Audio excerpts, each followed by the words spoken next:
Hello friends, நம்ம இன்றைக்கி கூட்டுக்கறி தான் செய்ய போகிறோம். அது பார்த்திங்கன்னா இன்றைக்கி பூசணிக்காய், வாழைக்காய், அதுக்கப்புறம் மூக்கு கடலை போட்டு ஒரு நல்ல டேஸ்டியான கூட்டுக்கறி தான் செய்ய போகிறோம். வாங்க எப்படி செய்யலான்னு பார்க்கலாம். இந்த கூட்டுக்கறி பார்த்திங்கன்னா எங்கள் ஊர் சைடில் கோயிலில் பண்ணுவாங்க. ஏதாவது ஃபங்க்ஷன் வரும்போது இந்த மாதிரி கூட்டுக்கறியும் அதுக்கப்புறமா பார்த்திங்கன்னா கஞ்சியும் கொடுப்பாங்க. ரொம்ப டேஸ்ட்டாக இருக்கும். அதுதான் நான் இன்றைக்கி உங்களுக்கு செஞ்சு காட்ட போகிறேன். வாங்க எப்படி செய்யலான்னு பார்க்கலாம். இந்த கூட்டுக்கறி செய்யறதுக்கு பார்த்தீங்கன்னா ஃபஸ்ட்டு நான் ஒரு வாழைக்காய் எடுத்திருக்கேன். அதுக்கப்புறமா பார்த்தீங்கன்னா மஞ்சள் பூசணிக்காய் எடுத்திருக்கேன். இதை நம்ம தோலோடு தான் கட் பண்ணி எடுத்துக்க போகிறோம். இதை நம்ம கட் பண்ணி எடுத்துக்கலாம். இதோட ரெண்டு சைடையும் ஃபஸ்ட்டு கட் பண்ணி எடுத்துக்கலாம். லைட்டாக இதோட தோலை மட்டும் நம்ம எடுத்துடலாம். இதை இப்போ ரெண்டாக கட் பண்ணிக்கலாம். நம்ம பொடிசாக இதை கட் பண்ணாண்டாம். கொஞ்சம் பெரிய சைஸ் தான் போட போகிறோம்.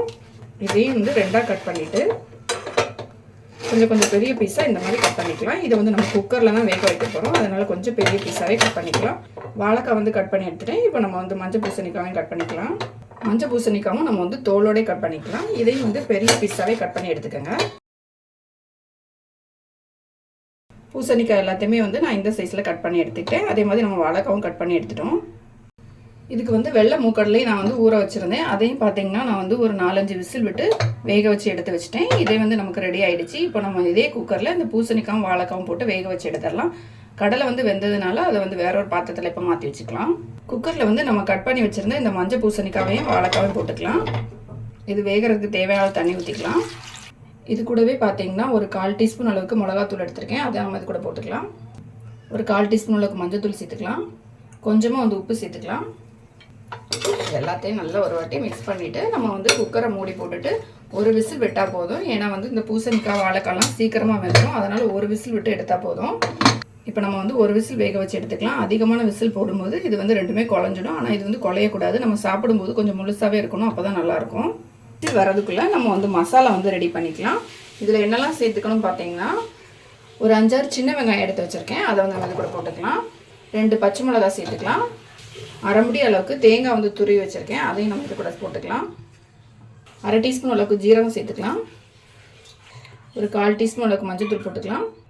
1/4 டீஸ்பூன் அளவுக்கு பெப்பர் தூள் எடுத்திருக்கேன். அதையும் நம்ம இது கூட போட்டுக்கலாம். நீங்கள் இதில் முழு பெப்பர் கூட சேர்த்துக்கலாம். இப்போ இதில் கொஞ்சமாக தண்ணி சேர்த்துட்டு நம்ம நரம் அரைச்சி எடுத்துக்கலாம். நல்லா நைஸாக அரைக்காண்டாம். அரைச்சி எடுத்துட்டேன். தேங்காய் பார்த்திங்கன்னா இந்த அளவுக்கு நரம் அரைச்சிக்கோங்க. அப்போ தான் நல்லாயிருக்கும். ரொம்ப நைஸாக அரைய விடாண்டாம்.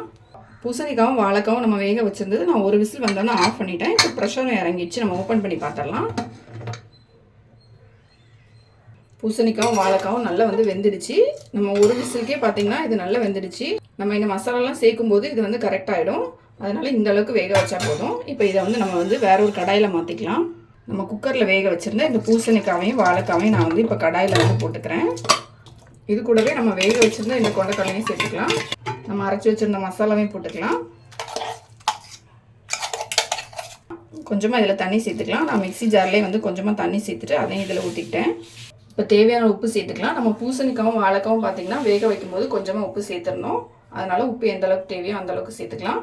ஸ்டவ் ஆன் பண்ணிவிட்டேன். இப்போ எல்லாத்தையும் நல்லா மிக்ஸ் பண்ணி விட்டுடலாம். எல்லாம் சேர்த்து மிக்ஸ் பண்ணியாச்சு. இதில் லாஸ்ட்டாக கொஞ்சமாக கருவேப்பிலை சேர்த்துக்கலாம். நம்ம இதுக்கு தாளிக்க வேண்டாம். அதனால் லாஸ்ட்டாக கருவேப்பிலை மட்டும் சேர்த்தா போதும். இப்போ இது நல்லா கொதிக்கட்டும். கொதித்து திக்காகிடுச்சுன்னா நம்மளோட சூப்பரான கூட்டுக்கறி ரெடி ஆயிரும்.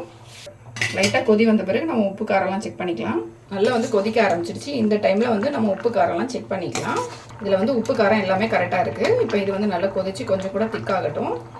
நம்மளோட கூட்டுக்கறி பார்த்திங்கன்னா நல்லா சூப்பராக ரெடி ஆகிடுச்சு. நல்லா திக்காகிடுச்சு பாருங்கள். இப்போ நம்ம அடுப்பை ஆஃப் பண்ணிக்கலாம். ரொம்ப டேஸ்ட்டாக இருக்கும் இது. கண்டிப்பாக நீங்கள் ட்ரை பண்ணி பாருங்கள். ட்ரை பண்ணிவிட்டு எப்படி இருக்குன்னு மறக்காமல் கமெண்ட் பண்ணுங்கள். பூசணிக்காய், வாழைக்காய், அதுக்கப்புறம் பார்த்தீங்கன்னா வெள்ளை கொண்டைக்கடலை போட்டு எப்படி ஒரு டேஸ்டியான கூட்டுக்கறி செய்யலாம் அப்படிங்கிறத பார்த்தோம். இதை கண்டிப்பாக ட்ரை பண்ணி பாருங்கள். ரொம்ப டேஸ்ட்டாக இருக்கும். இந்த வீடியோ பிடிச்சிருந்தா மறக்காமல் லைக் பண்ணுங்கள், ஷேர் பண்ணுங்கள், என்னோட சேனலை சப்ஸ்கிரைப் பண்ணுங்கள். அப்போ தான் இந்த மாதிரி நிறைய வீடியோஸ் உங்களால் பார்க்க முடியும்.